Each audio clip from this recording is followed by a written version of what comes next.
Hey everybody, this is Fool by Javi. This is your host, Javi Lopez, or Javier, whatever you guys want to call me. I'm here with Coach Tyler. Coach Tyler is the coach of the women's U19 team in Cyprus United, where I play. So yeah, what's good, Tyler? Not much, Javi. Thanks for having me on. Uh, I coach the girls U19 team and been coaching for a while and big Chelsea fan. Watch a lot of soccer and excited to hop on and talk to you about soccer. Do that all night. Yep. All night, literally, it's 9 p.m. It's gonna come out on Tuesday before match week 5, right? Fifth, yeah, Yeah, before yeah, the match week 5. the match week 5, and yeah, tomorrow's gonna be fun, huh? Tomorrow's gonna be really fun, really fun. So obviously today we're gonna center around the games over the weekend. Your Chelsea finally won with 10 men, and my team finally won 9-0. Uh, Finally, oh my god, I was looking forward for that game. Could have We used a also couple of those the goals in a different game. But seriously, man, seriously. I'll take it. Me as a Liverpool fan, I'll take the first two games as a loss and beat Man United, and after that we could just win, draw stuff. But losing to Man United, that's what hurts the most. If we would have lost against Fulham and Crystal Palace, like, hey, of course I would be pissed off, but it's just that loss to Man United like really hit me. If you guys saw the last episode, I was raging. And then of course Arsenal going 4-4, and good teams like Leeds United dropping points, which is Brighton. Brighton is just a really good team this season. And man, like this I'm listening to a different podcast, right? So the podcast says like it's time with the fact like usually you don't judge teams by the first 5 games, but like Hmm. with the first 5 games of every team is like seriously like this is gonna be a good season. Yeah, Like yeah, apart from like the Aston Villas, the West Ham who's struggling, and all of those, but after those, like all the teams like have good chances of beating each other. Of course, like I mean, you don't want to put a Liverpool Bournemouth or like a Man City Bournemouth, right? But you could see the the fact like Fulham is like getting points. Leeds United went undefeated apart from this weekend. Brighton's still undefeated. Newcastle's still undefeated. It's like any team like could actually like play good. It's yeah. I it's feel it's a like with the Premier League. serious stuff. Oh no, I was gonna say I feel like with the Premier League, like that's what you get. You get a lot of teams that beat each other and take points off of each other, and it's so hard. And I think that's why Arsenal probably is so happy because they've had such a good start and all the points count the same. So you give yourself the best chance of jumping out to a good start. Where like your Liverpool or even my Chelsea, like you drop points that you shouldn't in the beginning of the season, and Yeah. Liverpool has a mountain to climb already, and it's you don't want to see that early on. But yeah, like Bayern's running away with it in Germany, so like the good teams tend to start strong, and it's weird in the Premier League where you don't always get that. Yeah. Well, like speaking with the with the Premier League and the level that it is, like we usually see, like for example, like last year Liverpool and well, Man City didn't start the season as well last season, but like Chelsea and Liverpool, like they were like on an unbeaten streak until like up to like November, December. I think we lost to Leicester, and then you guys had a couple injuries, and that's when you guys went downhill. And then Man City Yeah, started to pick it up. So you always see like those 3 teams, like 3 or 4 teams that start the season very strong. But this season is right. like Brighton, Newcastle, I mean Man City, Leeds United, it's Spurs obviously, like a lot of teams like, and he's also a lot of teams. He's not like only 3, it's like a good 5 or 6, right? Like even Liverpool, okay, we drew the first 2 games and we lost, but we won. Like we haven't like lost 2 or like we still gain points out of the 4 games that we play, except the United game, obviously, which is like, Right. it's like cause it's crazy because like before coming into the Bournemouth game, we were 16, and now we're 8th, which like you cannot see at the Right. table Right. like this Right. in the beginning of the season, obviously, but like this is what I'm saying is like it's like a big margin, like apart from just like winning one and losing all of them. You feel me? Right, right, right. No, I agree. So, I think that like it's one of those things where like you see teams bounce around early on, but like that's what I from meant. like Yeah. with like the Premier League though, like you get so much more investment from like the teams that like are in the mid to low end of the table, like more so than like the mid to low end of the teams in like other leagues. So like even like West Ham, I think they just signed Paqueta.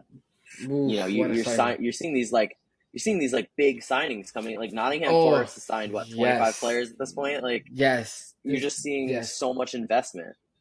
I wanted to speak on that in this episode actually, because like let's say this. I think this started like with good players coming to the Premier League, but not exactly to the best teams, right?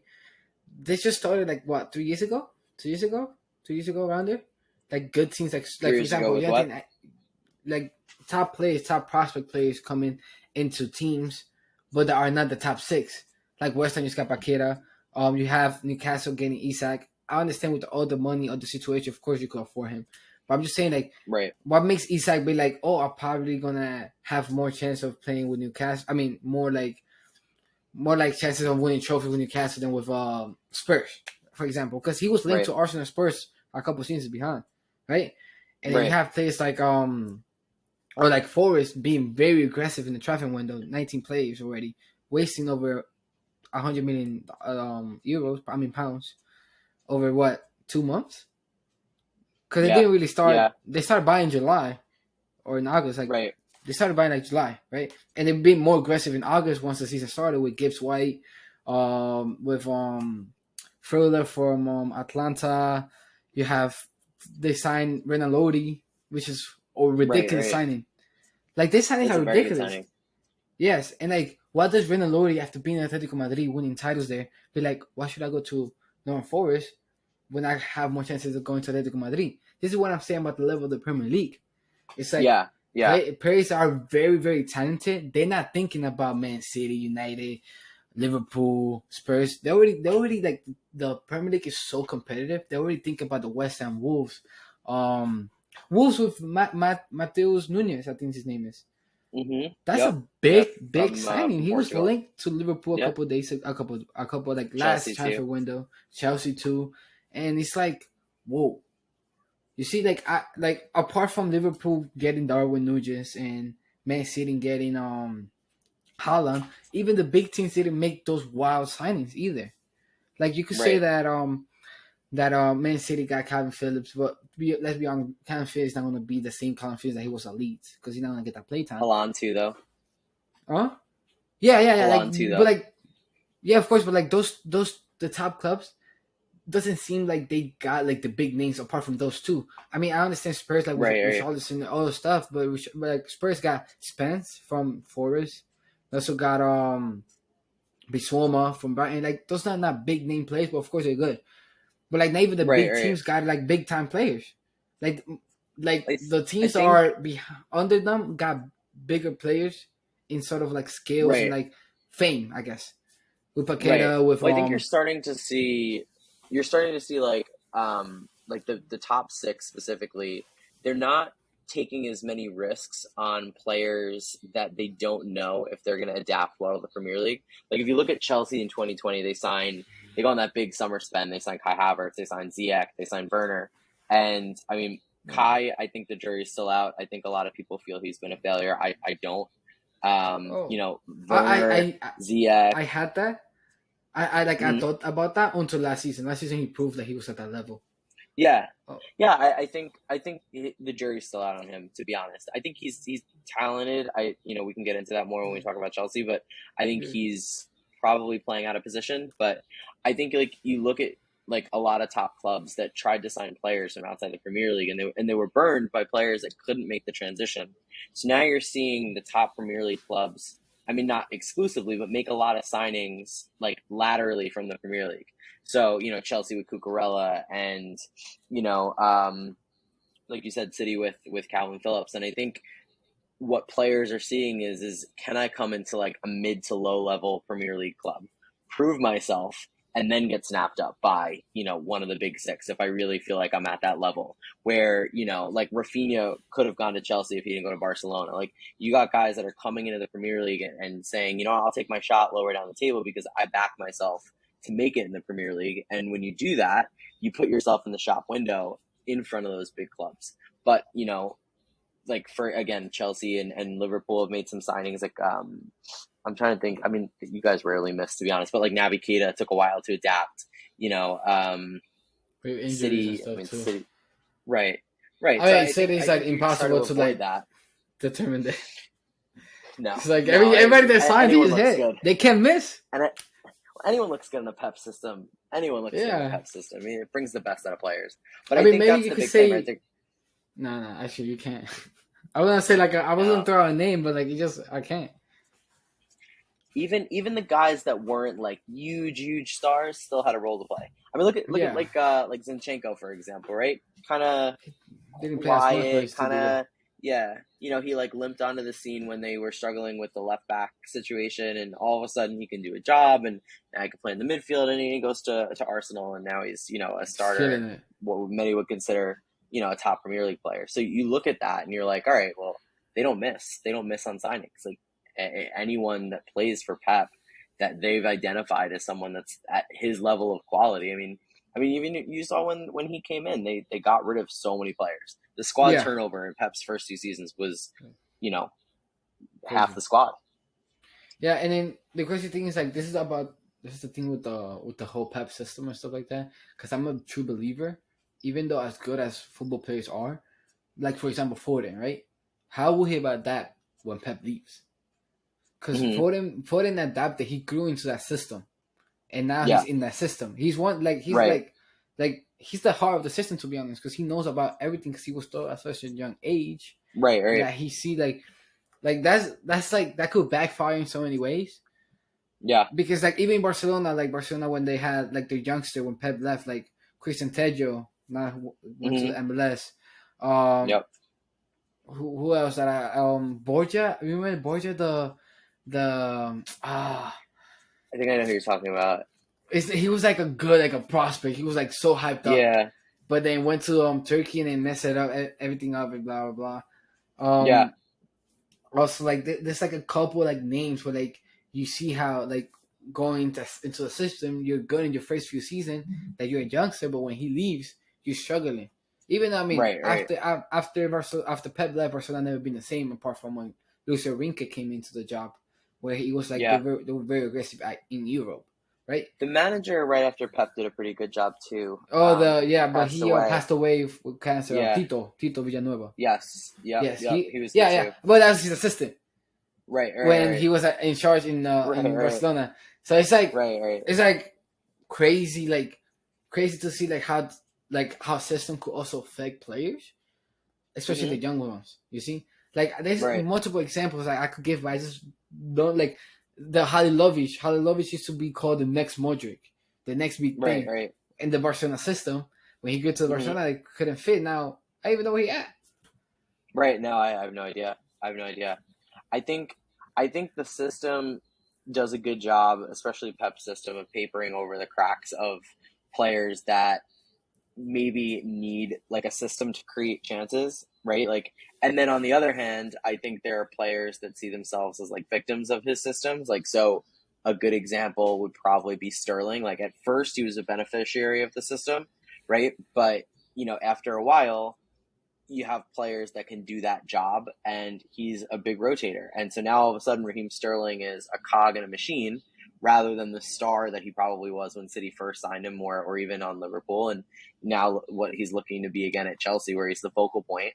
So you kind of, I mean, I think Haaland's going to be a star wherever he goes, Yeah, but I like mean, with they're that just those City type of team, players.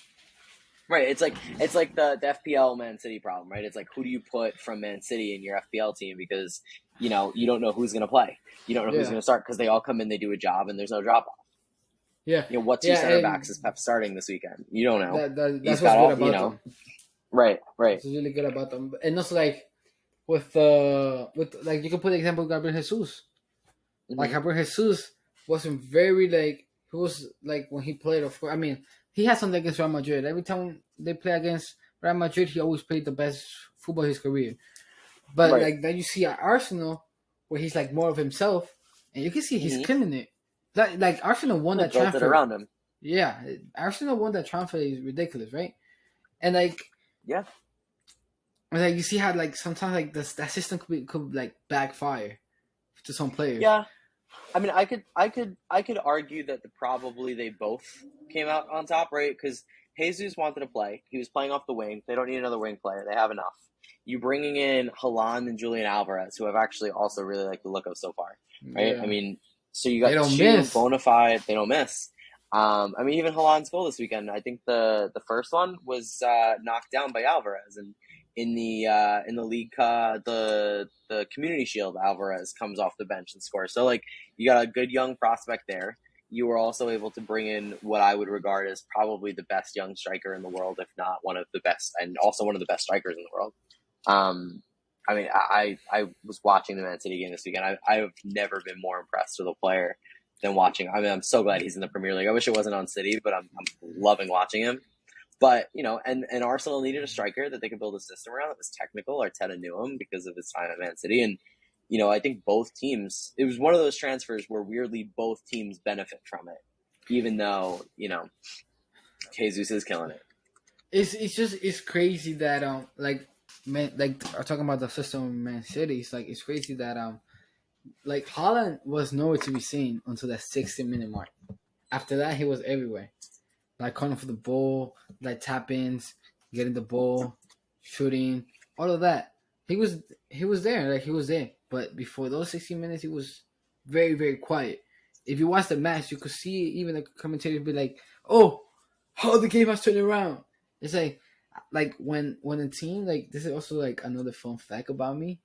When a team is 2-0, like when Man City is down 2-0, like I didn't even celebrate. I just sat back. It's like it's gonna come. It's gonna come home. They're gonna come Because like back. with the Aston Villa last year, like oh Yeah, my god, like they used to dude, say that like about Rooney when he was on United. Like that, a really good striker only needed like a minute to make an impact. I mean, Haaland definitely did with the hat trick, but would they like used to like say that this all the time about strikers. like that same example with the like with Real Madrid with the UCL run that they had last season, right? Like Right, right, 3, 5, 10 minutes could just they could just keep going and keep going at it, right? For example, right, you right. see like Man City, it's like they could just turn it on. Even though like the first half was like, even though both goals came from set pieces, and one it was an own goal, very unlucky. I think you're right. Yeah, because the first goal was the free kick from Eze. He dropped it, and Yep. everybody looked at it, and everybody got confused, and Stone just stand still and hit the ball Right, and right. went in. And Oh the yeah, second was a deflected it. corner, and Anderson was wide open. Very rare that you see that Man City messes up in the set pieces, the defense, Crystal right? Crystal Palace with the nicest kits in the Premier League, by the way, hands down. Not You even think close. so? Home, away. Oh, I think they're awesome. I think it's Forest because they don't have a sponsor, Yeah, a special sponsor. It's like you feel like really old yeah. school. No, I respect it. I do. I love that like you kept the Palace color scheme, but they did it with like it looks like someone colored on it. I think that's so cool. No, yeah, And I you got a respect lot it. I of mean, Crystal Palace, yeah, that kit is gorgeous. Yeah, I respect it. I respect it. I also have something with the with the you're probably gonna like this with the blue one with the away kit from Chelsea, the wine and light blue one. I mean, Oh, I like the that only one. thing that messes it up is the freaking three. That's it. Yeah, But other than that, is that shirt is gorgeous. it's a clean kit. It's a clean kit. I don't mind three. I mean, I'm not a huge fan of the sponsor, but I think politically when everything was going on, they had to do what they needed to do. But I think Chelsea and three will be happy to move on when the contract is done. But the kit is clean, and I like the Yeah, socks have the same like that light blue trim on yeah, the it's socks as well. gorgeous. Cause he's not a light blue, but he's not a dark blue. It's like a sky blue, basically, Yeah, something like that. yeah, And then you remember, like the like those 7:30 a.m. games, we have to wake up yep, really early, and the sun is yep, hitting that jersey. Is gorgeous. yeah. It does look nice. It does look It's nice. gorgeous. So like with the Stamford Bridge or whichever field it is, the sun is just hitting the shirts. It's just like a beautiful shirt. It's a beautiful First jersey. first guy I saw in the kit was Conor Gallagher, and it looked nice. It I looked mean nice. he's like the proper British dude that's gorgeous. So it's He like is. He is. He you is. can He's a nice looking man.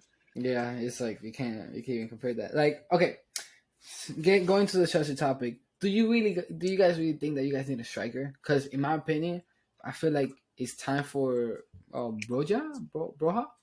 What's his name? Bro, Broja. yeah, bro, yeah, Broja. bro, yeah. Broja. I think he proven himself could be a top striker in Premier League last season with Southampton.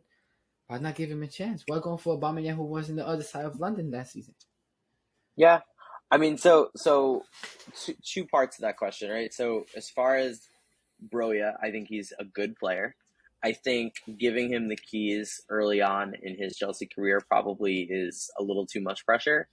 But I absolutely want to keep him around. He's got a little bit of a Diego Costa vibe to him. I can't quite, pick it out. But like he on Southampton, he creates a lot of his own chances, but he also finishes chances. And you need a striker that's going to do both. I feel like over the years, I mean, it's widely documented that Chelsea have ruined their fair share of strikers. But when you had someone like Drogba, someone like Costa, they would get on the end. They'd finish when you had a good creator. But on the other hand, I remember so vividly, we had this game, I think it was against West Brom, when Diego Costa was playing, and it was a bad game. We didn't play well. And he gets a tiny bit of space, scores a goal that came from nothing, and Chelsea win a game that they should definitely draw. And, that's one of the games where, when you look back at Chelsea won the title that year with Conte, you're like, all right, that man, that's 3 points instead of one that gets you over the line. And he did that so many times that season and in Mourinho's season, right? So when you look at Broja, I see a lot of that in him. But he's still a raw talent. I was listening to the two Robbies podcast, and they were talking about how I go back and forth with them. I like them, a lot of the stuff they say, and then other times I feel like they hit me with like a lot of platitudes, which I go back and forth. But he was I saying have to mute them. Yeah. I have to mute them. Especially like with the Liverpool games. Like I have a feeling like they just don't like Liverpool. It's like with a 9-0 game, they were like complaining about like the intensity had to be more. I was like, dude, they just beat 5-0. Like they could finish the game right now and put SBU over there, and they could even freaking keep the clean sheet. Like, come on, man. Like, stop, like give credit. Like I understand what didn't start the season good, but like stop bringing the like. This is what I was also with the podcast that I'm listening to. Like they talk about like when is celebration too much, right? When it's like thinking that about the next step too much, right? It's like they like so focused, and this is why this team, especially in the Premier League, they get a lot of pressure. It's because after one win, people expect them to freaking win the league, right. So it's like people fail to like enjoy the moment, right? Enjoy the 9-0 because we probably didn't want to have it. This probably could be a bad season from Liverpool. Enjoy the 9-0. That at the end of the season they're gonna be like, oh my god, that 9-0 was amazing, right? Right. Like he gave a good example with like the Man United games. Like the first two, everybody was trashing them. He was saying like Lazarus out, this and that, think how out. They won the last two games. Now everybody's fine. Like there's no problem with Man United now. Things change so quickly. It's like just enjoy the moment. Right. No, I agree. And then so with Broja, I feel like he has that technical quality. There are times where I feel like he looks slightly. Like when you watch a really good game, like two really quality teams, you watch them pinging the ball around, and you're just like, man, like there's not a bad touch, there's not a bad foot, like there's not the passes to the right part of the foot at the right pace, at the right speed. And there are times where I'm not quite sure if he's at that level. But then, a lot of the goals he scored, you're like, all right, he can hang in the Premier League. That's something that many strikers haven't done. So I go back and forth on Broja. I definitely want him around this season. I don't think he's your starting striker. And as far as the Aubameyang pursuit and do we need a striker, I'm mixed. I don't personally want Aubameyang. I respect the fact that Tuchel wants him, and I can get behind supporting the manager. I think what I don't want to do, and what I find that Chelsea's done in the past, and I'm trying to have them, or I'm hoping that they avoid these mistakes, is signing players as like stopgaps or squad players that you make a signing, it looks like a good idea on paper, and then you end up having your Ross Barkleys and your Danny Drinkwaters and your Marcos Alonsos and guys that you can't move off the books that aren't part of the Batshuayi. Like, I mean, the amount of players that were on Chelsea's preseason tour this year that have no right being around anymore. And it's just like, today they terminated Barkley's contract by mutual consent. They just, 1 But year. that pisses me off. You go, do you? That really pisses me off because what we said of players. No. The example about terminating Ross Barkley contract today, 2 days before the transfer window is closed. Like They that probably decision tried to should have move been him. done 2 seasons before. I mean, 2 weeks Well, yeah. before. Well, I agree, but I think they Give probably him tried to time. shop him as long as they could. He couldn't get a move, and now he can go without Chelsea getting a fee, which is fine. Like I think I mean, it's you one of was those gonna get a things. lot either way. No, no. I mean, he's still an asset to the club. He's still, I'm an accountant, so he's still got a book value, even if it's small. But I think they look at the situation. They say he's not going to get a move, and all right, we'll terminate his contract and we'll let him go, and hopefully, he'll find a move. I'd love to see him in a different league other than England. I don't know if he'll go, but I'd love to see him in Scotland or the Bundesliga or The something like Serie that, A, or the Serie Serie A. A. I could see. I mean, the Those guy, the those guy made over British 100 boys. appearances. He made over 100 appearances for Chelsea. He's the last goal of the Abramovich era. Like, a lot of people don't realize. I mean, I don't personally love him. I don't personally rate him, but, He's quality player. he's a good player because like you could tell like when he gets the ball, he wants to go forward, and he's very good Yeah, at breaking lines, not only with yeah. passing but with dribbling. Like a Conor Gallagher type of dude. He's not good with just his passes breaking the lines. That midfield line was Right. especially very tough in the Premier League, but he could dribble them out. Like I think he had a spell in Aston Villa last season, the season before, Yeah. right? Yeah, yeah, He a was a couple years big ago. part of Dean Smith staying back. Dean Smith, I think that was the manager at that time, because in the Yeah. 2020 or the season before that, when he was alone, they were struggling. They were about to get relegated again, but Hmm. he got him in the winter, and he helped them get over the top and stay in the league. When they were celebrating like crazy, and Robbie King was like, "If I celebrated like that, they celebrate like they won the Premier League." Yeah. Remember? I think the It's first part like of his he's loan very was good, was successful. Yeah. I think the second and part he even kind of at fell off, but the Everton, first part of his loan was good. Yeah. even at I Everton, he like was a top what player. Yeah, what I like about Barkley is he tries to make things happen. I think sometimes he maybe tries too hard and forces it. I'll never Hmm. forget, it was a Champions League game and we won a penalty, and I mean the amount of people he fought off to take this penalty, and I'm like, all right, like the man wants it, like give it to him. It's usually a good sign. When I tell you that ball is still rising, it's still going over the goal.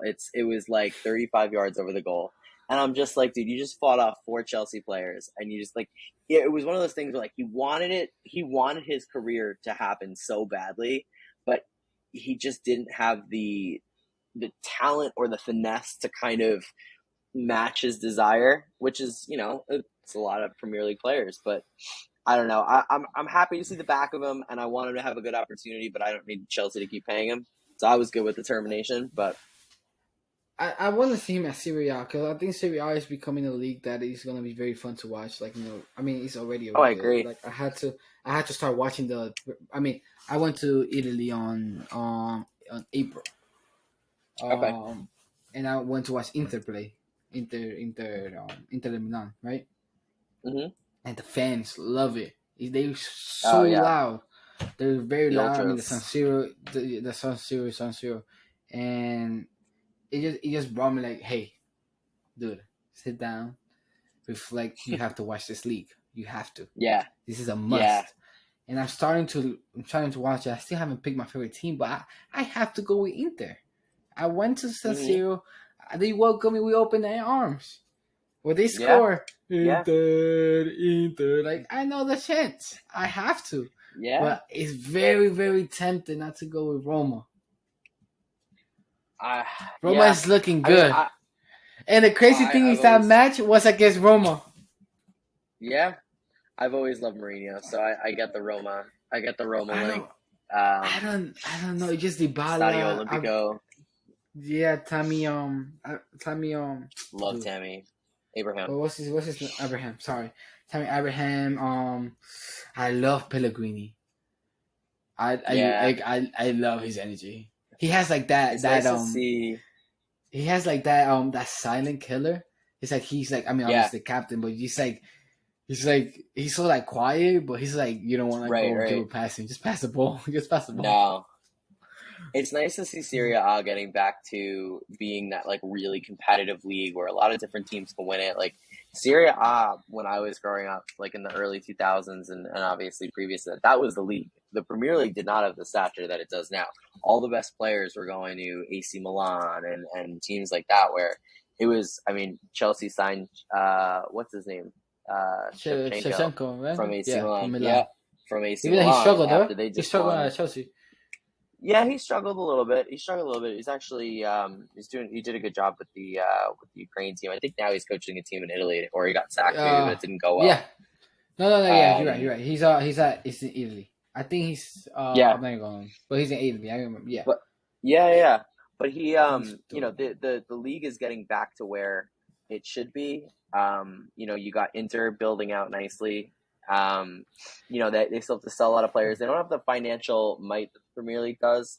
AC Milan too. You know, they're owned by a Nobody New really York does. PE fund, and now they're owned by Redbird Capital. You know, so I'm interested to see if they'll get a little bit more investment there. But you're seeing a lot of these teams like do a really good job of recruiting players young. You know, you got Leao on AC Milan. You got, you know, all like, you know, they had Lautaro and Inter well before he is the Lautaro that you know now. You know, you're signing a Even lot of good Dybala, quality young players. Dybala, who was a Palermo and well, then went to Juve. right. Yeah, Dybala when he was young. You're seeing a lot of like young recruitment from Well, Italy, and I think that's helping them kind of get back to, you know, being a really competitive league where you look at the league and you're like, all right, is AC Milan going to win it this year? Is Inter going to win it this year? Is Juve, you know, for the last 10 years, you know, previous to a couple years ago, it was, you know, who's going to finish in second behind Juve, and now it's there's three or yep. four teams that could realistically, you know, Napoli, you know, you got Victor Inter, Osimhen AC is leading the line Milan. at Napoli. Inter, AC Milan, Roma is still Juve, you know, undefeated as well. Roma looks good. Yep. So you got a lot of teams with a lot of good coaches and a lot of good players that, you know, the league is so much more interesting. But like I think the league, I mean, they also have a lot of have to do with the money because you need a deeper team to make a deep run in the Champions League. But in the past Yeah, I few think it'll be seasons, a like little bit. the last I mean, apart from Juve went to final against Barcelona and Real Madrid, which is very unlucky for them because you're just not gonna beat the Spanish team in that era. You're not. No, I Barcelona mean and Real Madrid were that like in was a different level. Like they couldn't. They were very unlucky. that was that was the Neymar, Messi, Suarez time frame. So Yeah, and then the year after and was then Ronaldo, Benzema, Benzema, and Bale. Bale. Yeah, it's Yeah, like they were yeah. very So unlucky. So it's like they're not. um, But I just wonder what team is gonna be because there's always that one team that surprises. Like last season was Villarreal, right? The season yeah. before I think was Ajax, if I'm not mistaken. No, it wasn't. Mm-hmm. Two Atalanta. years. That was 2 years ago. Uh, Atlanta, Leipzig made a Leipzig run. also made a run. Yeah, and it's like, when is gonna be that Serie A team that's gonna make a run? Because Inter with Conte for some reason has something to do with Champions League that he just disappears. Apart from that Yeah. Juve run that he made, and then Well, the Conte's Napoli. at Spurs. Inter have what's his name? No, Uh, yep, Inzaghi. yep, Yeah. But I was saying yeah, like with Inter when he was at Inter when he was at the Champions League, he was very yeah. unlucky They to never also made a get the run. same group as Real Madrid, but they never made a run past the group stage. Maybe just last Yeah. season. Plus they're Oh, but they're that in a was tough Inzaghi group, right? this Yeah, year. they're Yeah, in a tough group yeah. though, right? That was very unlucky. Damn, is that the Bayern That's and a Barca Bayern group? Barcelona. Yeah. That's gonna be tough. That's gonna be tough. But Barcelona they are could still come out out. there pulling levers. They I could could see come it. I out. could see I it. could see it. Yeah, because they're not playing on games anymore. Like they have Lukaku's back. He's happy now. Lautaro is Lautaro. Lukaku's And the another one. defense are I good. can't. Bastoni, Skriniar. Wow, that's a Chelsea needs to beautiful. just stop signing strikers. Uh, well, anyway, I back to your just question. I feel like Aubameyang is not the right fit for us. Um, I personally would like to see us sign. Okay, so what I realistically would like to go after would be someone that plays on the wing because I think you're going to lose too many wingers. What the dream signing would be Liao in that position. I've seen a couple links there. I think, you know, Chelsea have inquired a couple times. I don't think it's going to get done. I don't think it's no, yeah, realistic, but I think that's the most like out of all the targets that have been mentioned, that would be the one that I'd prefer. Personally, I think Chelsea should take any money they have left and throw all of it at Declan Rice. I think that Chelsea's biggest problem is not their attack, it's their midfield. I think that they don't have a defensive midfielder like profile. They have a lot of players that play defensive midfield but are not true defensive midfielders. And you look at closing the gap between City and Liverpool. If you look at all the teams that have won the title in the last 10 years, they've all had that guy, that center defensive Rodri, mid that sits in front. Fernandinho, Yeah, Fabinho. right. Fabinho, right. You Even guys Chelsea with had Matic. Matic. Matic. Leicester had Conte sitting a bit deeper. And then Man United had I Patrick. That's his name, right? Yep. Patrick. Vieira. Huh? No. Man Like, United had like the coach. He's not an assistant coach. I mean, he was a coach at Villarreal when Ole left. oh, He was Carrick. Carrick.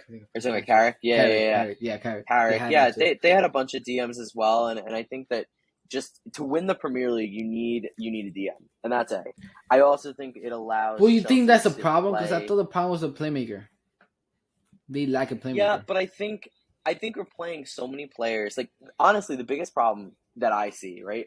So the reason why Lampard was struggling before Tuchel comes in is he sees these players and he's like, I'm gonna play very attacking soccer, right? I'm gonna have Jorginho sit back.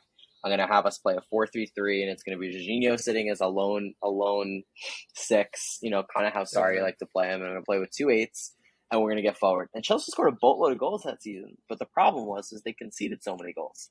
So Tuchel comes in and he sees the players that he has. He goes, all right, I got a lot of good defenders, got a lot of good attackers, and I have a lot of box-to-box midfielders. I have a lot of midfielders that'll keep the game ticking over, but I don't have a lot of creativity.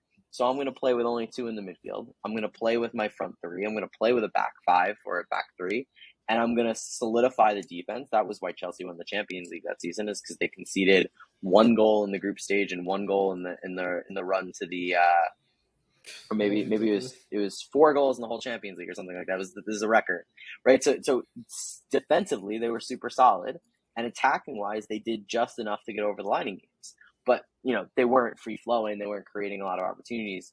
And basically, I think that the system that Chelsea have to play handicaps their attacking quality. I mean, our best attacking player is Reece James, and he's a wing back / he has to play right center back. Like now, hopefully with Fofana coming over the line, it'll push Reece I'm out so wide again. pissed at that transfer. I am so pissed at that transfer. The Fofana transfer. Yeah, I'm. I think it's an unbelievable signing. Yeah, I mean, of course it is, like but I don't like when players do that, man. In general, yeah, like I get it could be Chelsea, it could be Liverpool, it could be like I just don't like when players just like let me go for them. Like, dude, you're just 21. You had a major injury last season. Stop it. Play one more season. Yeah. Like, stop it. Like these young players, I think they like, dude, you play for Leicester. They make it look good. Yeah, but what happens if he gets we don't know yet. He never gets his dream move. You know what I mean? Like, sometimes you have to be your own advocate because everyone else is. And everyone else is like, Anthony just went on strike and is going to go for stupid money to yeah, Man that United. too. But I mean, but it's Man United, so it's like that's something that's expected. Yeah. And they at this moment, like, they're just doing desperate signings because they need players, and that never works. They do. Their front office is a mystery to me. I don't understand how it works. I don't think they have a plan. I think if they did have a plan, then the second Ten Hag came in, they just were like, well, who do you want to sign? And they threw out their list and they started signing Ten Hag players, which makes no sense. But they're trying to bring Ajax to the Premier League, which might work, it might not work. I think there's a lot of talent already there. I think Ten Hag is a good coach, and I think that's what they've needed for years, is a coach that's going to actually improve the players they have, rather than just a manager that's going to come in with and not really do that much coaching. Like, when you look at the managers they've had since Sir Alex Ferguson left, and he wasn't even a training ground coach. He had assistant coaches that did that. He didn't take sessions. He watched sessions and he observed and he managed the club. And then you look at the people that they brought in. David Moyes was a training ground coach, but he wasn't around long enough. Louis van Gaal, definitely not a training ground coach. You got Mourinho, definitely not a training ground coach. You got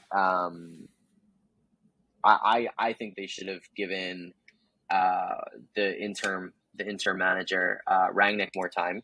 I think Ole never should have gotten the full-time job to begin with. Rangnick should have been given a higher position within United. He was not the right choice to be an interim manager if they weren't going to listen to anything he says, because he's the guy that comes in and transforms your club. He's not the guy that comes in and holds down the fort for a couple months. That made no sense to me. I don't think they know what interim manager means, though. Yeah, that too. I mean, I think that they wanted the idea of Rangnick, right? They wanted this guy who's the widely regarded in Germany as the guy that revolutionized the pressing system and was really gonna Right. all of these great coaches that are on his coaching tree. Guys like Club. Nagelsmann and Tuchel and Klopp and Marsh and all of these good coaches and Hasenhüttl, and they wanted to bring him in. They liked the idea of it. I think from a PR perspective, it was like, all right, we're getting our stuff together. We're really gonna take a look at ourselves. And he started speaking very honestly that the players weren't there, the structure wasn't there, the managers weren't supported, and they were like, well, we don't really like that he's saying these things, so we're not going to listen to him, and we're not going to give him that upper management job that we had promised. And and he leaves to Austria, and it was a waste of 6 months. Like if you needed a firefighter, bring in Big Sam, bring in your Oh, Tony just keep Pulis's, bring Carrick. in or keep Carrick or keep Ole. Or honestly, I think they should have made the change that season right after they lost in the Europa League final. I thought they should have made the change over the summer. Instead, they gave Ole a huge contract, and then they fired him. What, 6, 7, 10 games into the season? No, they There's fired just him after that no 5-0. yeah. There's just no planning. There's no planning. There's no. I know. Liverpool beating Man United 5-0. Yeah, I love it. I It's just there think my that love. you know I just think that there's no planning. There's no you know and then when they have a plan, they move on right away when it doesn't suit them, or it doesn't suit their egos or whatever. And I think if Ten Hag is going to work, Ten Hag is going to work because they back him, because they build a structure above him, because they don't let him blindly sign players, but they come out with their. I mean, they made that whole big thing about adding that data department, and that they were going to be more aggressive with their recruiting, and that they were going to be more strategic about the way they identified players. And then you bring in Ten Hag, and I don't know if they had a list, but there's no way all these former Ajax players that the club that he just left were on that list. I think they're targeting his players. So you go to I Ten Hag and you just say, "Here's our list. Who do you like on this list? Can we work together collaboratively? Not can we just sign every signing that you want because you're the coach now? Because if Ten Hag leaves in a year, now you got all of these Ten Hag players, and it's the same thing that happens with Chelsea. They sack a manager every year or 2 years, and now you got players from like 8 different coaches, and it doesn't make any sense because there's been no logic to the recruitment. I think this is the last chance the Man United has to get a right manager. Maybe, Even though maybe even though I I said that, I just think like I don't think if Ten Hag leaves, then that would be it. Like something's like actually wrong, and something's gonna be a big major change. Like if Ten I, Hag's like, that's what I think. I think at some point they're gonna have. Here's the thing: United are they're almost too big to fail. They're like, and it Mm, sounds insane, but they make too much money. They make too much mm, commercial revenue. They're too large of a club. They have too much history. Like you're never gonna see them like get relegated, or if yeah, they you're never gonna see them. But they've been mediocre for the last 10 years, and I think that it will change once they build the structure because the players are good. I mean, you look at that starting 11 pre Man United, and I would have taken most of those players on my team. Varane at Real Madrid was one of the best center backs. David De Gea, I question actually.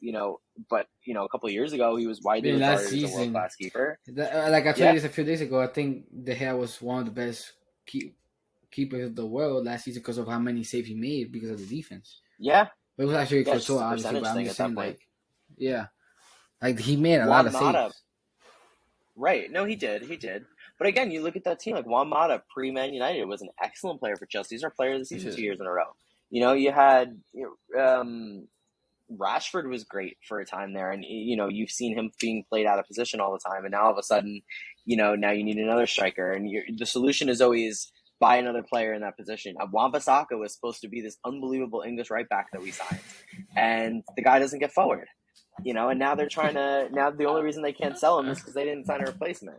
It's always let's sign the next player, not can we sign good players and make them better. Every player that's gone to United in the last 10 years has gotten arguably worse than when they signed, and at some It point was that can't like big be. example Sancho, dude. Right, He's been. Sancho, Alexis Sanchez. You remember he was playing the piano, Oh and my this was the best God, he signing in the played. history of forever, and They gave Bro, him he was like so I, good I at don't Arsenal. I don't know what contract they gave him, but it was like 700,000. It was something that was like absurd. It was like a step below Messi's like level earnings, and it was to Alexis Sanchez, and a year later it doesn't work, and now he's got to go to Inter, and it just at some point it can't be let's just sign another player. This will be the one.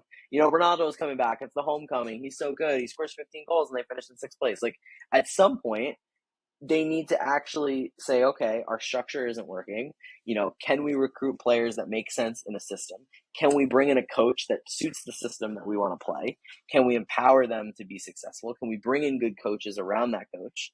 They got to modernize as a club, and they haven't, and they're going to keep signing, Brazilian wingers that you've heard of for a couple months for 80 million, and the guy looks class, but there's nothing other than the fact that Ten Hag has worked with him in the past, and he's clearly a good training ground coach. There's nothing that makes me as a player want to move to Man United because I'm going to get worse. I'm not going to get better.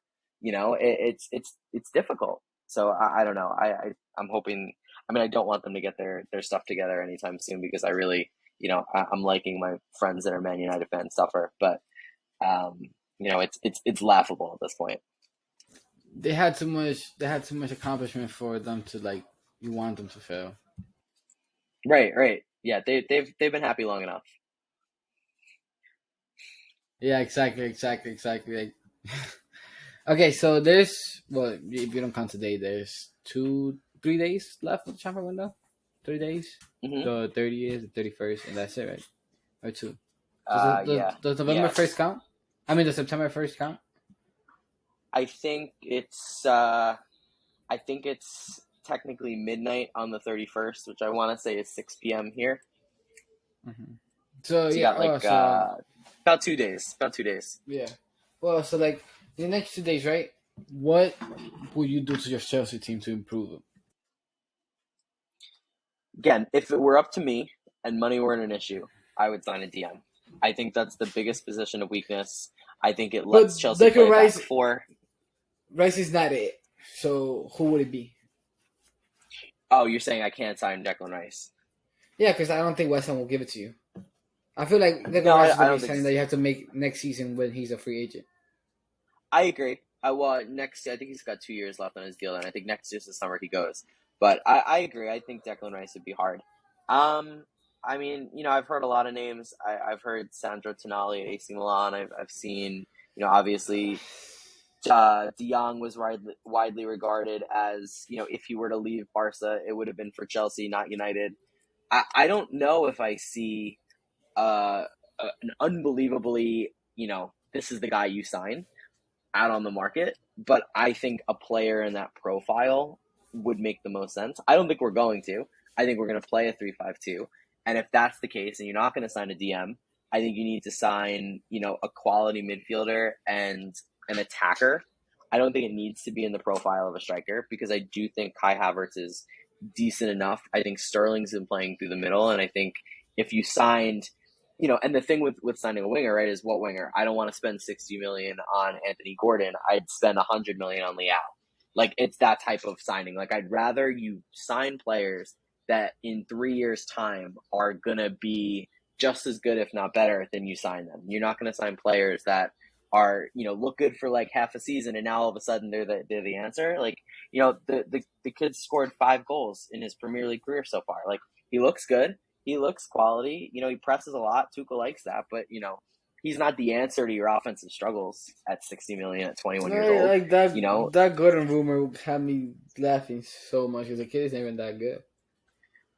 I'm so glad we backed off. I'm so glad because that's one of those signings that you look back in a couple years and you're like, I cannot believe we wasted 60 million on. And maybe he comes good, and maybe I'm being harsh on him, but you just to spend 60 million. I mean, But he hasn't most proven clubs would anything kill to for be that type of 60 money. million. Like No, he he hasn't proven hasn't. He anything hasn't. to be worth 60 million. It's a heavily inflated market. I mean, Morgan Gibbs White went for like what 40 mil. Like, I mean, the amount of money that The kid didn't players are even going get for play this time window that is season. unbelievable. He didn't even get I play think time that season. if we sold Conor Gallagher, right, there was a rumor that Crystal Palace was going to make a move for him. I think Oh, Conor Gallagher is worth 40. they did a I bid think they put in a actually. bid. Yeah. Conor Gallagher is worth 40, 50 million in this market. Is he worth 40, 50 million as a player? Probably not. Is he worth that in this market? Probably. Actually, yeah, Probably. I rate I him think so much. oh Like so do I. I So do think I. I Crystal think he Palace. could be. I think Crystal Palace is not gonna get over the hump of being on the top 10 because of Conor Gallagher. Because I could last year see he was that. the heart of that midfielder. He was No, he the was. he He was the was. he was the player that elevated Crystal Palace from the season Yeah, but behind I that. like a lot of their players. If you look, I they got know. they got Zaha up top, who's always been quality. Yep. Eze looks unbelievable. Elise Yep. looks unbelievable. I Goihi is a agree. phenomenal center back. I But wish Eze Chelsea wasn't would have playing held last on to season. him. Yeah, but now Eze he wasn't is. playing He's last season. healthy and he looks good. Yeah, yeah. But He looks imagine good. I think Crystal Eze Palace are going to be Gallagher. fine. Imagine Eze Gallagher. And what's the other midfielder? I I mean, forgot. they have Eze Olise. But they be Think starting they have a bunch of those. They have what's his name? Sculp. Schlupp, I don't. Schlupp. Slop I think right his there. name. Yeah. Yeah, something like that. Yeah. Yeah. I'm trying to look now, but they got a good enough team. I think they'll be okay. No, I don't yeah, know if but they'll I just break I the top 10 again, but they got Milivojevic, they got Schlupp, they have tell I mean Elise James as a James seen James MacArthur I guess is still kicking around.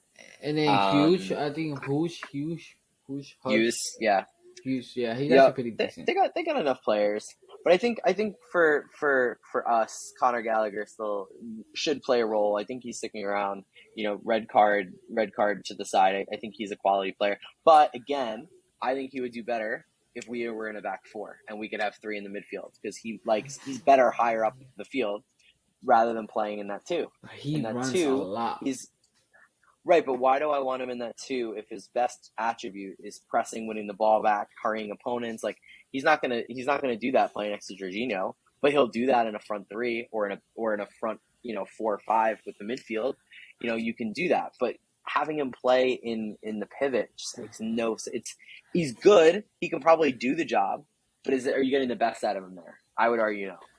No, but like I think with the signing of Cucurella, I feel like you guys. I mean, you guys are gonna try it. I mean, you guys are gonna play it back for eventually because Tuchel likes to like rotate, and it depends on the team that you go Yeah, against. Like last season, he I played would put a a couple 4 of 2 3 games this top weekend. four.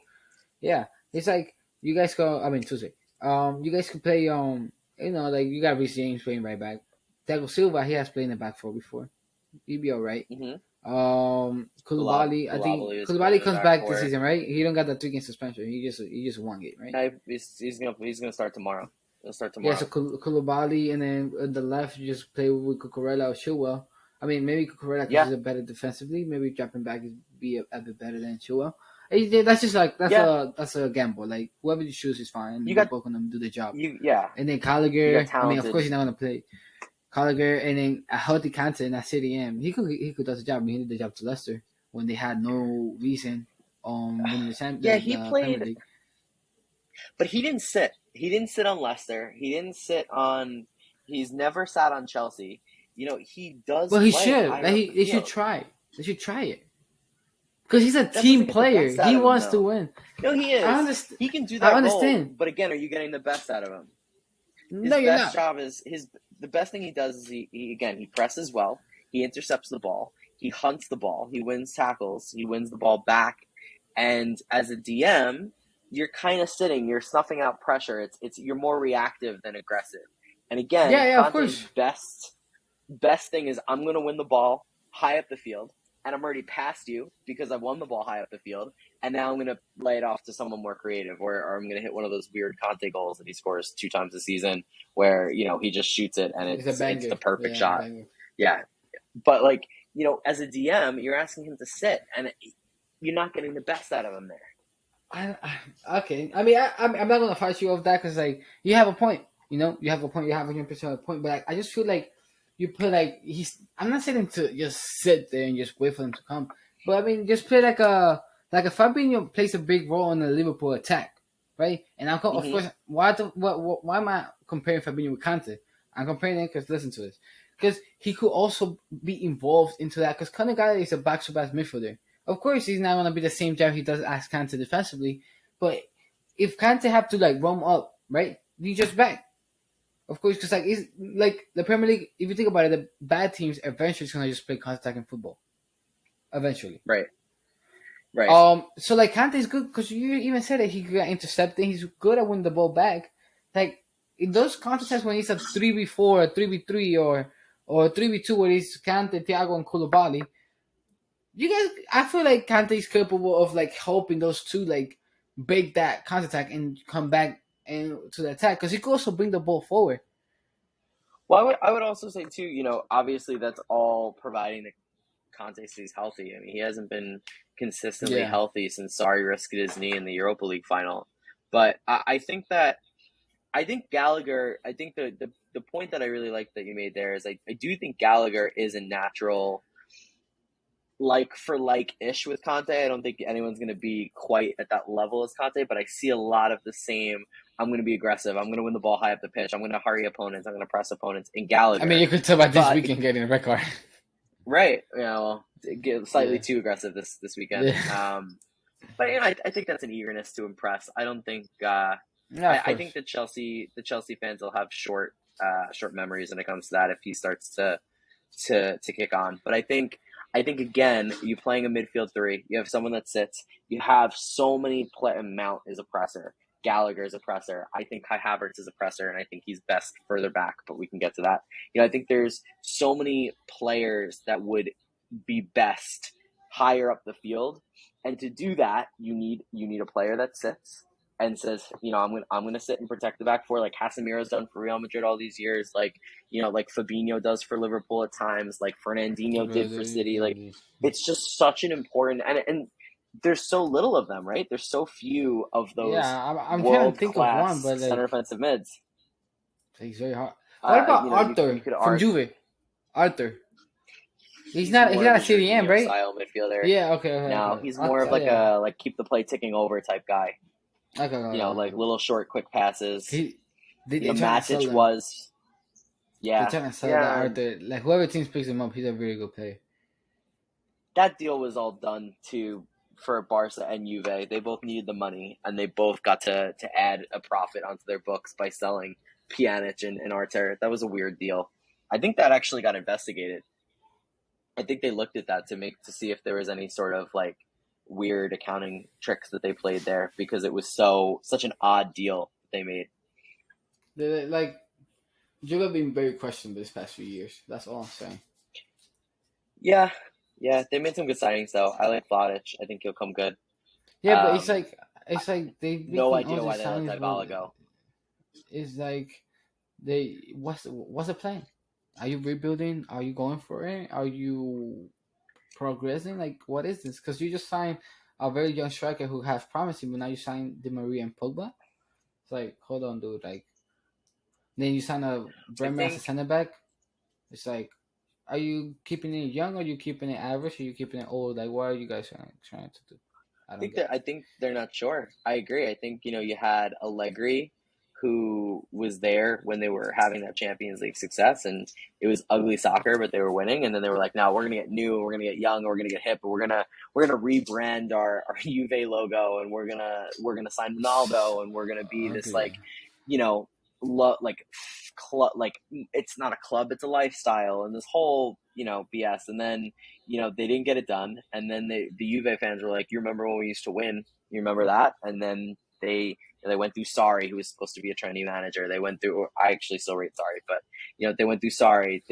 Pirlo. Pirlo looks $1 million on the sideline, and you're gonna Oh, have all whoa! those Sorry, like did fun coach for managers. Yeah, Juve. I yeah, forgot after about that. Chelsea. Yeah, and it didn't work. And then they were like, you know what? Let's at least win. And they appointed Allegri, and now they're starting to look like they're gonna play ugly, maybe winning soccer because I think they're struggling with do we want to look pretty, do we want to win, and can we do both? And there are very few teams and few managers that can win and look good doing it. And I think Juve has yet to sign one of those managers. I don't know what they're gonna do, but like I think this is a long shot and probably be off topic. But Pochettino to Juve would be a decent because he's not young I or can see old. that. He doesn't have like when he went to the final, he had like a good run with Spurs. But I just think like if you give him patience, you give him what he needs, what he wants. I think that would be a good. like even like 2 years, I feel like you guys gonna go back to your glory days. I'm not saying you guys gonna win the Serie A because now you guys with the time you guys took of being confused now the other teams got better, so it's not gonna be the Yeah, same as 2, 3, 4 years ago. But I'm just saying like I feel I like could see Poch there. and then Allegri because Allegri just not it anymore. Like he's like too old for this era. Like Allegri's like nice. You guys Who? are success at Allegri. AC Allegri. You had your success at AC Milan. You had it at Juve, but after that, like that's it. Like you declined the move to Madrid to come here, and you haven't proven anything either. So it's like what is going on? Why? Like dude, like retire already. Well, I think they need to align their thinking, right? They need to say, all right, we're gonna play, we're gonna sign young players. We're gonna play a high press. We're gonna be really aggressive. We're gonna try to develop players. Let's bring Poch in because that suits him, right? We're gonna play really stodgy soccer. We're gonna break up play. We're gonna have a couple of really talented players, and we're gonna bring Allegri in. We're gonna sign superstars. We're gonna only sign superstars, and we're gonna bring Zidane in because we know he knows how to manage the locker room. Like Yeah, they like need it's to like kind of. figure it out. I think Zidane's a great manager. Yeah, they need to do something where you align your signings, and it's the same thing with United, right? You need to align your thinking, your plan with the coaches that you're going after, the players that you're signing. Like it feels again very let's throw stuff at a wall and see what sticks rather than, like a joined up plan. I honestly, I think that like Liverpool and City are the best, and maybe Bayern I would throw in that, are the best examples of like, can we sign players that completely fit a mold? No, Can we put sign a Bayern there. coach that fits that mold? Look at Liverpool. They have not missed on a signing since Klopp has been there. Maybe one or two, if If you that, that's unbelievable. That's yeah. unbelievable. You don't see that in modern soccer because they have an idea of the way that they want to play. They have a coach that coaches that style of soccer, and one of the best in the world at that, might I add. And then you have an unbelievable scouting department that's signing players that fit the profile of that position, and they slot in seamlessly. And it's not by accident, it's because it was designed to be that way. And I mean, it you can see boggles my with mind the that there's not more clubs doing that. you can see it with Luis Diaz. I mean, they be scouting him for years, Oh my for God. years, and then he was like, "I'm gonna go to Spurs." Like, no, you're not. You're coming here. Steal them away from Yeah. Spurs. Thank God. Thank God. Thank the Lord. Spurs didn't Yeah, take he Luis looked like he'd Diaz. been in that team's, for years. Yep. Yeah. It's crazy. It's crazy. This season's gonna be crazy because like also like another reason why I'm very pissed off that we had a slow start. It's like this season is actually 2 seasons. Is a season from Yeah, with the August World Cup to in the middle. November, and then the next season with January to June. It's like Right, you can't start bad and you can't end bad. If you want to struggle, you got to right, struggle like right before the World Cup for your players to recover, have different stress, and when you come back, training camp all over again. Forget about the last season and focus in here. right. Because I bought the book the with the assistant coach Liverpool Pep right, the assistant coach from Liverpool. Linders. His name is Pep Linders. Yeah, just in case people Yeah, say yeah, Pep is not true. Of course he's not. He said like this season is divided by two. Is this the season before yeah. World Cup, and then this is another season after the World Cup, and that's our perspective. That's how we're gonna see it. And with that slow start, Right, that's gonna mess us up so much. Even though Liverpool doesn't have a lot of starters in the World Cup. If you think about Fabinho, Casemiro still in the picture. Alisson, Ederson still in the picture. The only one that we have is Van Dijk. That's it. Because Well, I Matip is think not gonna go. Allison's probably the number one on Brazil. I would say Fabinho is probably a starter for Brazil. I would Because say, but he played Casemiro in the whole Copa America. yeah. I guess keep in mind too, Casemiro just left a sure thing at Real Madrid to see what he's going to do at Yeah. United. Yes. So I think you got that too. You could, you also got a Salah, couple of other Egypt is not players there. that Luis Diaz not gonna Firmino will make it be to the on. World Cup. Firmino will be Darwin in the squad. Nunez, I don't know if he's gonna get playtime with Cavani and Suarez in the picture because I know they're gonna get selected because that's the last World Cup. But I mean, he I could think it all also depends play. He's gonna on. play. Well, Thiago, remember, Luis Uruguay just got Enrique a new don't like coach Thiago. too. Oh, Luis Enrique doesn't. Thiago. I don't know why, but Luis Enrique don't like Thiago. He never plays him. I mean, he also he's half of the time he's hurt.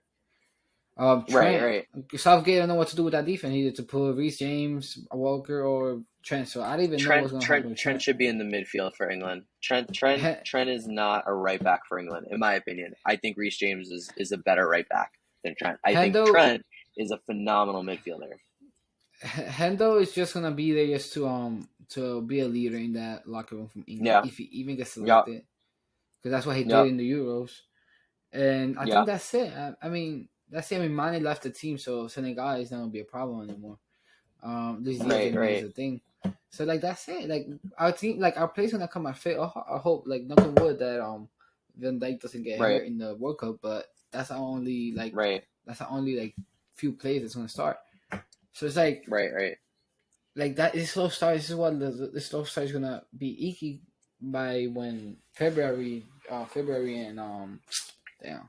and Ah, February. What happened to February? March comes around because that's March, yeah. when the season starts again. Because the break is over. The not the break, Right. but like coming from Qatar and all of that is over. It's a big thing to. Klopp Klopp said that he was wrong and that you guys are gonna look at a midfielder in this window. Who do you think you're looking at? It's, Or you think it's not gonna happen? I just don't know the budget. Okay. I don't know. I mean, I I'm don't know what assuming they're if there willing to was no spend because budget, I'm assuming if there's no budget, you'd throw I the don't house at know. Bellingham. Even that like I don't see that realistic. I see it like we get as a free agent or next summer. But I just don't Okay. see it. I really don't. Because Bellingham, I think he's a more like of a long term. Like you don't want Bellingham to come here and just get quick into the system. Like this system takes time. You need a whole summer to adapt So to who are it. you You know, signing? because the pace. I was Yeah. saying like Yeah, I mean budget less than 50 million. I think Caicedo from Brighton. okay. Okay. That makes sense. Because I've heard a lot of good I'm just saying things. this because of course Brighton's not gonna sign him because he just got in the picture. But I just don't know what Brighton will do. I mean, Brighton every player that leaves they get better, so might as well do it. Yeah. Yeah. I got Caicedo. I had a thing with Isco and James, but I forgot James played for Everton, so please don't do that. But Isco, I mean now Isco's at Sevilla now, but I had just Isco like thinking like just giving like a 1-2 years deal. He's not gonna be expensive. He probably could give you the job. He could probably just be a backup for Thiago when he gets hurt because they're not similar Yeah. player, but he could break the lines. Isco But would have that's been not gonna interesting. happen. Isco would have I been had interesting. I'm excited to see him play soccer. Caicedo. That kid Arthur from Juve. I think Arthur Arthur could also be a good shout. But again, like I just don't know the money they're willing to spend. I don't know because like I don't know if Right, right. FSG is gonna even give him the money after you spend what 100 million on Darwin. I So would it's like think I would I don't well know yet. I would think that they have some sort of budget. For Klopp to say it out loud in a press conference, he must know something. Because he's too media trained to have said, "Hey, we're going to go after a midfielder," if you're not actually looking to sign someone. In my opinion, And he the would have fact been that he like, said "Hey, the yo I'm window's wrong. closed." Yeah, and even Yeah, he said yo yeah, I'm they're going to wrong. sign a Like we midfielder. actually yeah we are, but like I just don't know like because like I don't want it to be a panic signing like when Ben Davis and Kabak came when Van Dijk got and Mm-hmm. Matthew got hurt. I Mm-hmm. mean, Van Dijk and Gomez. They were nowhere to Right. be good in the system, and we were panicking to sign them because we just lost two center backs for the whole season. Right. So Right. it's like I don't know what this sign is gonna be like. I say Caicedo because Caicedo is like a name that's popping now everywhere, I guess. And he's also Mm-hmm. pretty good. I mean, he has shown like bits for Britain. I mean Brighton, and then you could also see like Arthur. I mean, I'm just looking for players that are looking for clubs that are very good because I don't think clubs Yeah. are trying to give out your star player on August 29th. I mean August Right. 30th. Right. So I just don't know like But what they're there's a thinking. lot of good young midfielders in France that a lot of like prospects, so probably worth taking a punt there. I mean, you do have Carvalho, who probably will get more minutes than maybe he initially expected to. You Yeah, have but let's see, You have Harvey But Elliott playing more minutes than maybe they would have expected him to. I mean, he was gonna be a starter last season, but that horrific injury just like delayed him. Like he's shown, like Right, he's a starter. He's shown that he's a starter because he knows the system. He knows how to play. I mean, I'm just think with like he's lacking on defense. Like I feel like he's especially like he plays in that right center mid, like behind Trent. I mean, in front of Trent. So like that worries me because he's not a Henderson right, that's gonna stand his ground. He's not a Milner. right. And then Trent also needs help defensively. Even though I think he's a good defensive, but he hasn't shown it in this season. I mean that main of the game, everybody played bad, but I mean, not even like just Right, like right. you could see how every time Alanga or Rashford attacked them, like it was very like not risky, but it was a little like stressful to see. But I think the that's narrative the that only thing. Trent is a bad defender is overrated, and I think That's the that's lazy the crazy journalism, though. defense. I think he's a fine defender, and I think he's a very good attacker. I don't think he's an elite defender. I don't think he's a bad defender. I think he's fine, and I think he plays there largely because Klopp has designed the system around him being able to be super attacking. Right? You wouldn't play Trent there if he was a lockdown defender because the system wouldn't have been designed around him for that. It's I think Reece James is the superior right back, but I think Trent is really a midfielder playing right back because it makes sense and because they had a need, and he's a great passer of the ball, but he's not really the world's best defender, and that's okay because you're not asking him to be. You're asking him to make the plays you'd expect a professional right back to make, and you're asking him to get forward and to ping balls in and to he had a couple of great assists the season already. Like but that's what you're asking of him. I just think like that take is just so lazy. And I'm not saying this because I'm probably being biased and I don't really care. But just like that's just lazy. Like that's lazy like journalism. That's lazy analyzing. Like you see that a player that's going up and down 90 minutes.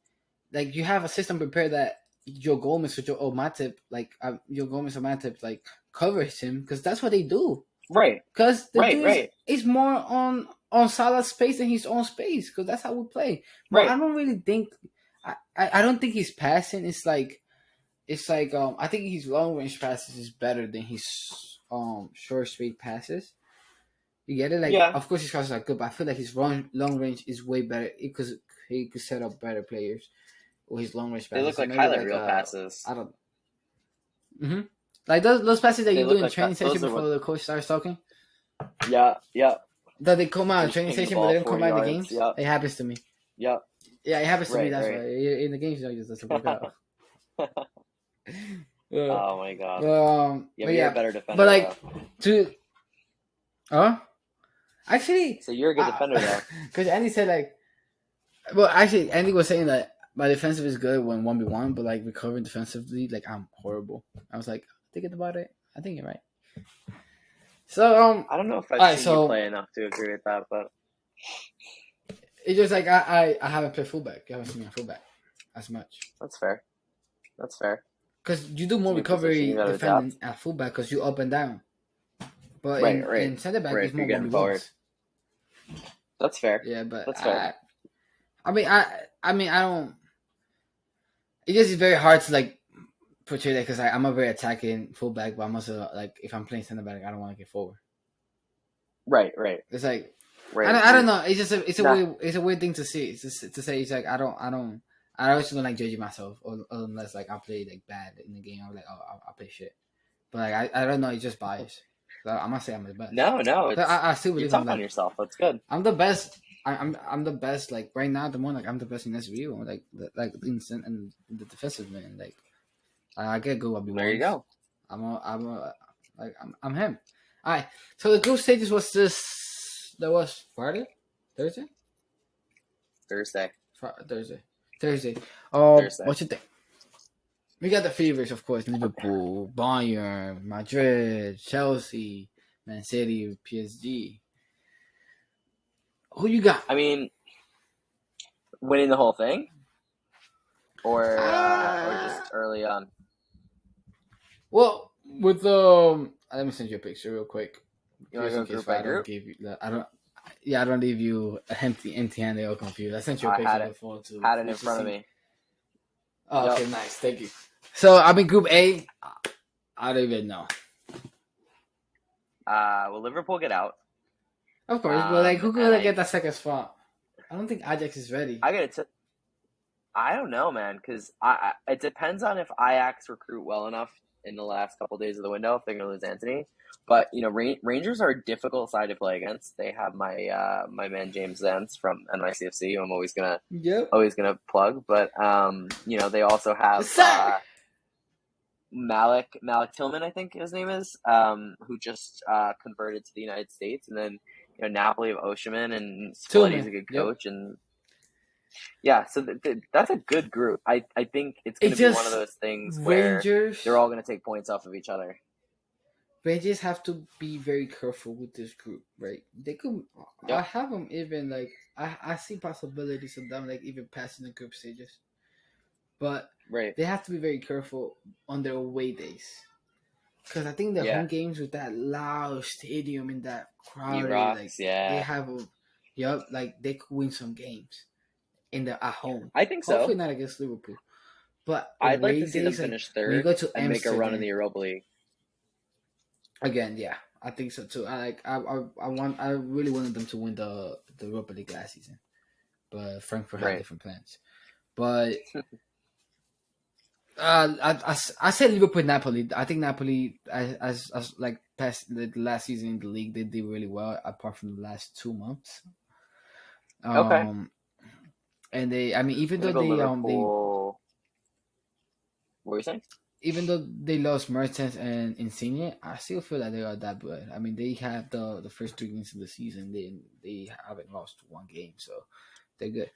Yeah. I think Liverpool and I think Napoli and Spalletti's a good Ajax. coach. I Ajax agree is the too. Europa League. I agree too.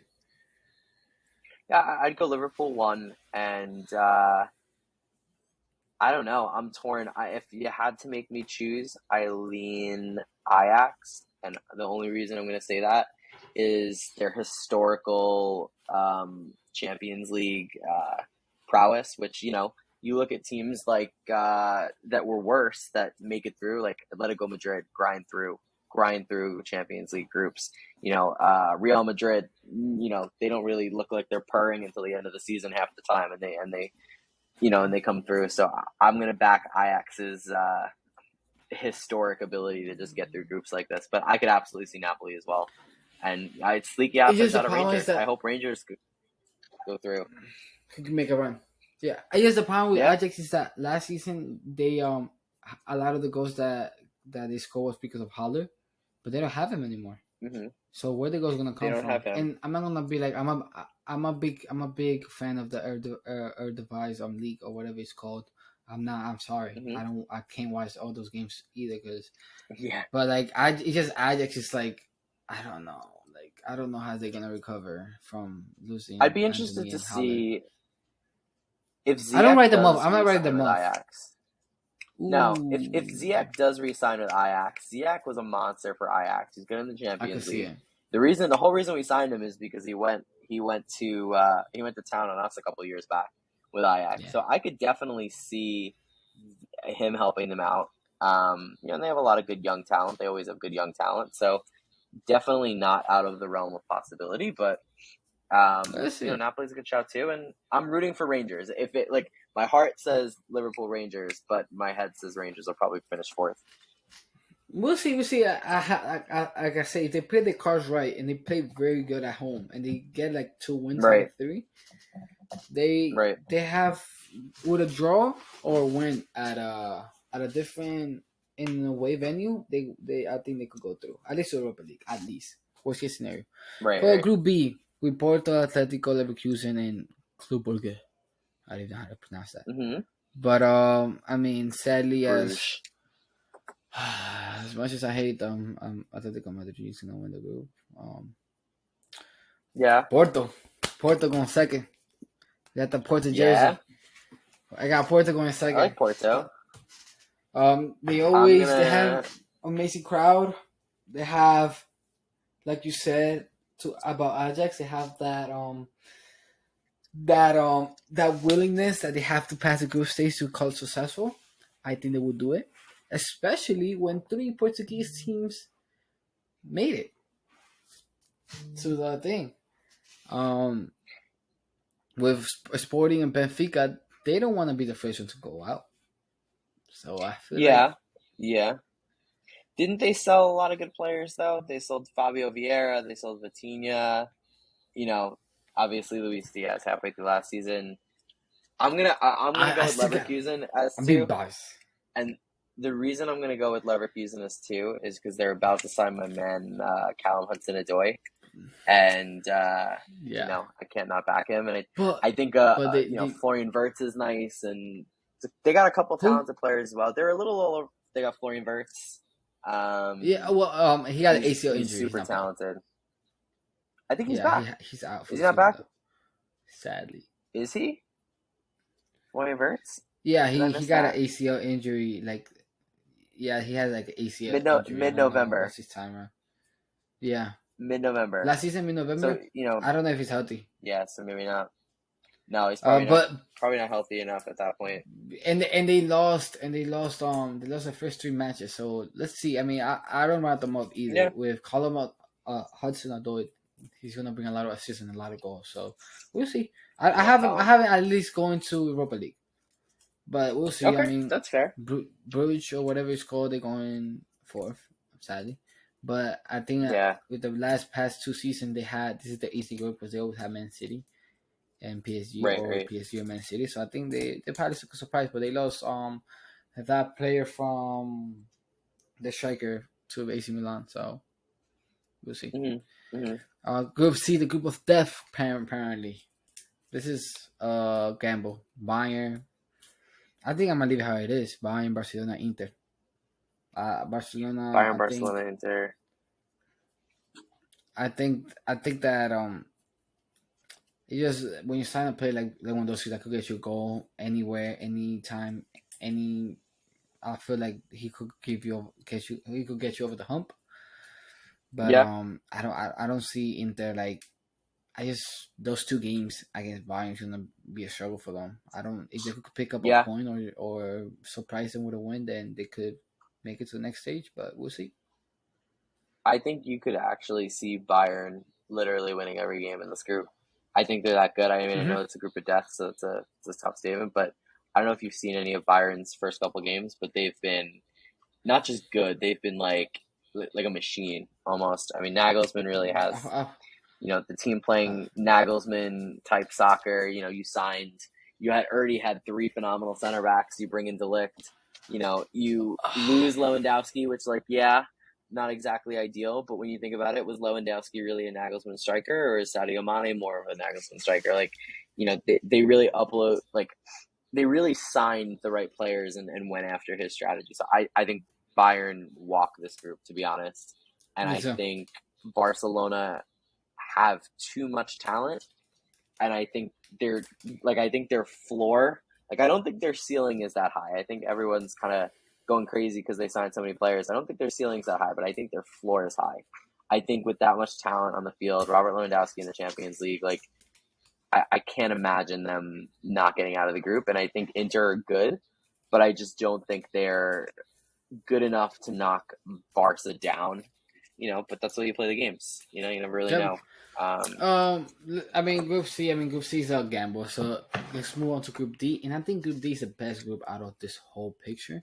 I think each team has an okay, opportunity to make it to the next stage, and each okay, team has the opportunity to get eliminated, and each team has the opportunity to go to Europa League. I could I see don't that. think Spurs is. I don't think it's gonna be easy walk in the park for Spurs. Hmm. Going to Marseille, I think that's his name. They're very good. Sporting, Yeah, very good. Frankfurt, how they're gonna come out this season without Kostic, I don't know, but they are the Europa League winners. Their fans are crazy. right, right, We'll see. right. They are. We'll see. I'm gonna go Tottenham one. Tottenham are gonna win the group. There's just too much talent there. Um, and I think Conte is going to start to turn his Champions League luck around a little bit. I mean, I don't want them to go too far because I hate Tottenham, but I think they have. I think the Richarlison signing has been underrated so far. I think I wish Chelsea would have gone after him a little bit harder. If I'm being honest, I think he's very good. They finally have a player that can play off the wing and play with Harry Kane, but can also deputize for Harry Kane, which they've never been able to find that player that, is a backup to Harry Kane. But, they found the answer in, can you sign a high quality guy that can play with Harry Kane, but also play instead of Harry Kane if you need be. So I think they're going to walk the group. And out of the other three, Marseille their coach just left right before the season started because he didn't get the financial backing that he would have liked. Sporting are always, a Champions League staple, but I've always liked the look of Frankfurt. I like the run that they made last year in the Europa League. I think for me, they'd be their second pick, but I think Tottenham's the clear favorite, and the other three are all interesting, and you can make a case for all of them, really. Yep. I have no. I mean, I'm just gonna be a gamble. I'm not saying this is my guess, but I think Spurs, Sporting, Frankfurt, Marseille. But it's gonna be very tight. I like the look of that. Very, very tight. I like the look of that. Very tight. Group E, your Chelsea boys. I say Chelsea, Milan, Chelsea boys, Salzburg, and Dinamo Zagreb. Mm-hmm. I think that's my pick. I think when I saw this group, because I watched the lottery, not the lottery, the draw. The draw. I was like, oof. Those light blue jerseys. That's white and light blue jerseys. In those bright lights. When I went there, they're gorgeous. So you have Chelsea first or Milan first? Oh no, I got Chelsea so first. What was your order? I think that the speed, okay. Chelsea, Milan, Salzburg, just switch Chelsea and Milan. That's it. Okay. I think the level of Premier League is higher than Serie A, and I think Tuchel wants to be like, hey, I know last season we weren't as powerful, but this season we're here. So I think he I have a feeling that Chelsea has like a point to prove, and at least in the Champions League. So I think I have them winning that group. I think Tuchel's a phenomenal cup manager. I think he's very good at setting his teams up for success in one-off games. I mean, even you look at the second leg in Real Madrid last year. I mean, Chelsea won that tie. As far as I'm concerned, they were so close to coming through. I mean, Real Madrid's class is just you can't overlook it. But they really outplayed Real Madrid in the Bernabeu. I mean, how many teams did that last season? So I think he's really good at stuff like that and at setting your team up for success. I think he's underrated as a league manager, but we'll get to that. I think he hasn't been backed yet to the level that he will. But I think you give him a team and you give him time, and I think you'll see he's on the level with Pep and Klopp personally. But I think Milan are an excellent team. I'm looking forward to seeing Tomori come back to Stamford Bridge. We never should have let him go to begin with. I wish we would have never let Giroud go to begin with. I mean, it made sense that we let him go, but I'm always going to love Olivier Giroud. My dog is named after Olivier Giroud. I've always been a big Olivier fan. So I think, and if we do sign Leao or not, I think that'll get brought up because I think Chelsea are clearly interested in him. And, either we'll watch him play against us or watch him play for us against Milan. So that'll look nice. And then, Salzburg have a couple interesting talents. They have the striker that is going to Leipzig in next season. His name is, I'm drawing a blank, Benjamin Sesko. A lot of good things coming out about him. Maybe he's drawing the Haaland comparisons, which is probably unfair, but quality player. And I think Leipzig was like, we're not letting him go anywhere else this time. So I probably think they finished third and Zagreb fourth. But the one thing I'll add is Tuchel made the comment that that Kovacic's family is going to buy all the tickets for all the games because he's got family and friends in Milan from when he played at Inter. Dynamo Zagreb he played for, and his family in Salzburg. So I think they're nervous that his family is gonna buy up all the away tickets. So I thought that was funny. Group F, the champions, the best team in the world, the best team in Europe, the champs, la 14. Of course, Real Madrid is coming out that group, even though they've been shaking the group stages this past few seasons. They're coming out that group easy. Shakhtar, when I saw Real Madrid out, I was like, Shakhtar's gonna be in that group. They always in that group. They always need themselves to face They Real are. Madrid. I think this is like the third time Real Madrid have to go to Ukraine. Why Hmm. not? Let's get it. Another quick Real Madrid Leipzig. Done deal. Celtic to Europa League. Shakhtar is out. I'm saying this with the whole respect, with the most respect, but I just think with everything that's going on in Ukraine, I think Yeah. it's gonna be very hard. I mean, a lot of players left from Shakhtar because they're trying to Yeah. find a safer place to be. I just think they don't have the Right. Right. talent. With all the respect, I mean, it's not their fault. It's not the team's fault. Just politics sucks sometimes. So No, I agree with your ranking. I'd go Real Madrid, Leipzig, Celtic, Shakhtar.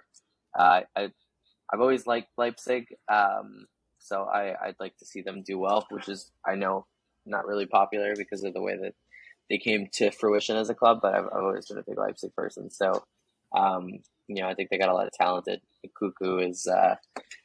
Nkunku is some talent. I think he's going to be. I'd like to see him do super well this season, so they don't regard him as a one hit wonder. But uh, he's I nice.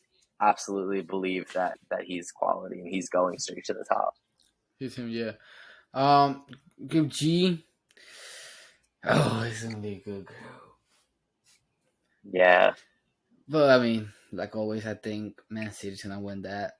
And Dortmund, they struggled against Sevilla last season.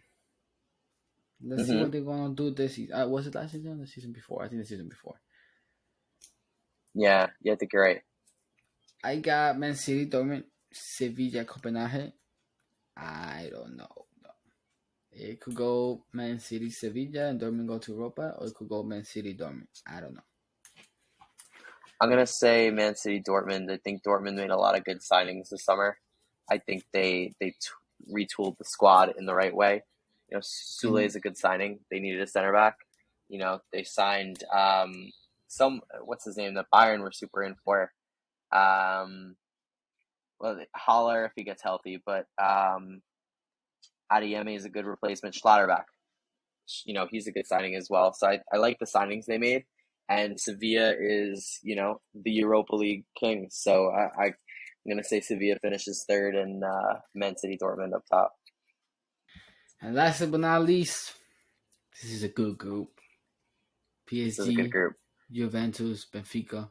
I actually got that last team winning it.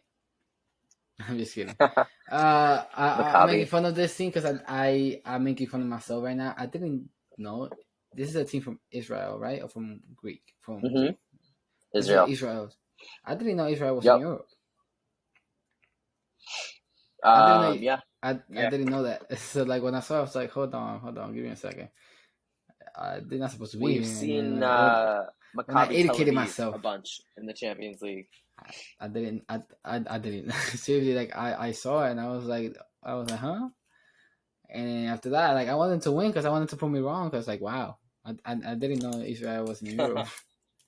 So I actually, but to be The realistic, I reason. got PSG Juventus because PSG is having a ridiculous start of the season. Uh, I think PSG is gonna go walk in the park here. 12 out of 12. Yeah. Wait, Yeah, I think so. 9. No, I it's just think no, so. no. He's not 12. He's 18, right? What? For the amount of points you've Was done? yeah, 15, Let's figure 15. it's 6 games. So six Okay, times three is 18, 18. 18, 18, 18. So Sorry. 18 points. 18 points. Yeah. Yeah, I think PSG are one of the best teams in the Champions League as per usual, but I think for once they have a plan. They got in a phenomenal sporting director in Luis Campos. They're making signings that fit a system. I know I've been saying this all podcast, but I'll continue to say it. When you have a plan and you have a sporting director that has the plan and goes out and signs players that fits a plan, and then you bring in a coach to play in that plan, Man he's managed United. to get, yeah, he's managed to get the 3 stars on the field that everyone's like, how do you do it? Well, he's figured out how to do it, and he's playing their right wing back. What's his name from Hakimi. Hakimi? He's playing Hakimi as a wing back rather than as a Right back. right back. So you're getting the best out of him. Sergio Ramos looks peak Sergio Ramos. I mean, outside shot for him to really get in the Spain squad. To be honest, I mean, when you think about it, the best two Spanish center backs right now, probably Ramos and America Laporte. So it really, you could see him coming around and actually playing a part in the World Cup if he does well in the group stage, and Hopefully. and Suddenly always gonna love healthy. Mbappe even if he is, yeah. But Luis Campos is one of those guys that I wish Chelsea signed as a sporting director. Like, he's been around the block. He knows what he's doing. He targets good young players. So I think that he really, gives you that chance to be successful because you got a plan in place and then you're signing players. So I think PSG this actually could be their year. And I think Juve are just too strong to go out in the group stage. But Benfica are always good in the Champions League, so you never really know. I mean, they did eliminate Barcelona last year. Yeah, I thought Barca fans was Yeah, they safe, did. huh? They did. They really thought the Barca fans was safe, huh? They're not safe. Yeah, well, this has been an amazing podcast. Amazing episode. Thank you so much, Tai Tai. I don't know why I call you Tai Tai. Every time somebody was like, I was gonna talk to I was talking to somebody today. I was like, hey, I'm gonna do a podcast with Tai Tai. Like, oh, I'm so sorry, Chris Tyler. I don't know why I call him Tai Tai. Oh, I think God. when we went to Boston, he was like, Tai Tai. I don't even know. But I won't call you in public. I think someone called me that, and it caught on, and you know what, I can live with You it. serious? I feel like it's I thought I made it up, man. It's an affectionate nickname. It's an affectionate nickname. I can live with that. But no, this is a blast. Like I said, I could talk soccer all day. So, well, guys, whoever's listening, right here, go to Instagram and go to Summers United GU19. That's his team, and the schedule's coming out in a few weeks. November is their matches, so go and support. Go support the guys. They're gonna go. I mean the girls. Oh my god, go support the girls. They're gonna win it all. He has a plan. That'd be nice. Do you have a plan? You got. Do you have a plan? I'll let you know how that goes. I'm just kidding. Legit. Like, go support Summers United GU19. It's his team. The schedule's gonna come out sooner or later. And yeah, thank you so much for being here, man. It's been a blast, and I hope sooner or later, maybe before the World Cup, we're gonna swing back and do some World Cup predictions. Yeah, thanks for having me. I'm always when up for that. Chelsea have a little another what's the name Leeds United game, I'm definitely gonna invite you to make fun of you. Yeah. Thank you so much, man. Good on playing Leeds for a while. Thank you. Oh, they did good. They did good that game. So yeah, thank you. Episode's coming out Tuesday. I mean, when you guys are hearing this, I mean, you guys already know, but yeah, see you guys next week.